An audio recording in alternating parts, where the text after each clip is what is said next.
Walang plano ang Department of Agriculture na magpatupad ng suggested retail price sa presyo ng bigas sa kabila ng naitalang inflation sa bigas noong Marso.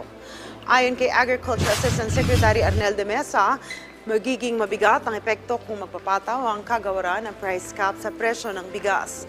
Ipinaliwanag ng opisyal na ang pagtaas ay dahil sa low base noong kaparehas na panahon noong 2023 kung saan ibinebenta ang bigas sa halagang 39 hanggang 40 pesos kada kilo. Sinabi rin ni De Mesa na ang pagtaas ng rice inflation ay mararamdaman hanggang Hulyo, ngunit ito ay babagal pagdating ng Agosto o Setyembre. Samantala, sinabi rin ng opisyal na bumaba sa 50 hanggang 49 pesos kada kilo ang retail price ng bigas sa merkado mula sa dating 52 pesos noong nakaraang buwan. Git ni De Mesa, nakatuon ang DA sa pagpapataas ng produksyon ng bigas, pagpapababa ng production cost at bawasan ang post-harvest losses.